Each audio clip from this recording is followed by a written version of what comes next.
धनी और गरीब की कहानी। दुनिया में गरीब और धनी दो किस्म के लोग रहते हैं। अमीर होने का कभी घमंड नहीं करना चाहिए, कभी किसी गरीब इंसान का मजाक नहीं बनाना चाहिए, क्योंकि समय सभी का अपना अपना आता है। चलिए कहानी शुरू करते हैं। एक गांव में एक गरीब किसान रहता था। उसका एक बेटा और एक बेटी थी। किसान अपने बेटा का विवाह करके कुछ साल के बाद अपनी बेटी का भी विवाह एक अमीर घर में कर देता है। बेटी बहुत अमीर घर में गई थी। उसके घर में नौकर चाकर काम करते थे। किसान अपने दोनों बच्चों का विवाह कर के इस दुनिया से चला जाता है। बेटी को धन की तो कमी नहीं था, वही बेटा बहुत गरीब था। किसी तरह खेती मेहनत मजदूरी करके अपने परिवार का पालन पोषण करता था। उसकी पत्नी भगवान भोलेनाथ शिव की बहुत बड़ी भक्त थी। गरीब होने के बाद भी वह भगवान से कोई शिकायत नहीं करती थी। वह थोड़े में ही गुजारा कर लेती और अपने परिवार के साथ खुशी से रहती थी। वही उसके पति की बहन धन ज्यादा होने के कारण घमंडी थी। वह अपने भाई के गरीबी के कारण उनसे कोई रिश्ता नहीं रखना चाहती थी। उसकी बहन धन के घमंड में इतनी चुर थी कि अपने भाई को देखना तक पसंद नहीं करती थी। समय बीतता गया और बहन के नंद की शादी पड़ी। उसने अपने भाई को बुलाया तक नहीं। किसी तरह उसके भाई को पता चला और वह बिना बुलाए ही बहन के घर शादी में चला जाता है। बहन उसको देखते ही अपने नौकरों से कहकर घर से बाहर ही लौटा देती है।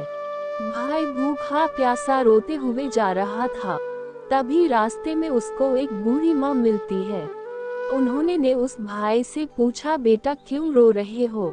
इतने में वह अपनी सारी दुखदाई कहानी बताता है। बूढ़ी माता ने उसे समझाकर चुप होने को कहती है।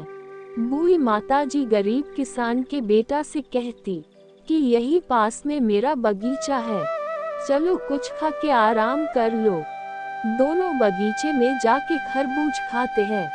फिर बूढ़ी माता ने एक थैले में खरबूज और कुछ खाने पीने का सामान रख के उसे वहां से घर भेजती है। घर पहुंचने के बाद बच्चे सब अपने पिता के आगे पीछे घूमते हैं।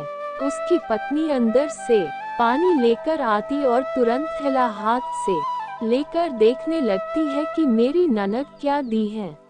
बेचारा भाई वहां से चला जाता है।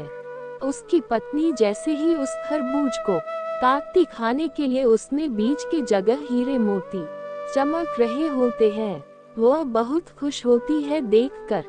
फिर अपने पति के पास जाकर कहती कि दीदी को हमारी गरीबी देखा नहीं गया है, इसीलिए इतने सारे धन दी हैं। बेचारा किसान भाई सोच में पड़ जाता है और किसी से कुछ कहता नहीं है। अब बेचारा भाई भी बहुत धनी और पैसे वाला हो गया। भाई के अमीर होने की खबर धन के घमंड में चूर रहने वाली बहन को पता चला और वह बिन बुलाए अपने मायके यानी भाई के घर आती है।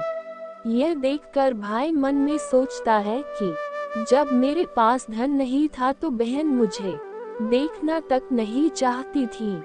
फिर भी वह और उसकी पत्नी ने उसका आदर सत्कार करते हैं। कुछ दिन के बाद बहन को ससुराल से बुलावा आया।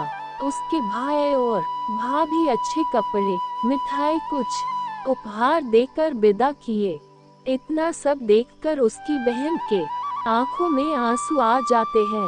उसको समझ में आ जाता है कि धन ही सब कुछ नहीं है, अच्छा स्वभाव और दिल का बड़ा भी होना चाहिए। इस कहानी से हमें क्या शिक्षा मिलती है? इस कहानी से हमें यह सीखने को मिलता है कि हमें कभी भी किसी की गरीबी और मजबूरी का मजाक नहीं बनाना चाहिए। गरीब के कारण किसी से रिश्ता नहीं तोड़ना चाहिए। समय कब कैसा करवट ले लेती है कि गरीब अमीर और अमीर गरीब हो जाता है। इसीलिए सभी के साथ आदर सत्कार और प्रेम से रहना चाहिए। ये कहानी आपको अच्छी लगी तो वीडियो को लाइक करके चैनल को सब्सक्राइब कर देना और वीडियो को अपने दोस्तों को शेयर करें।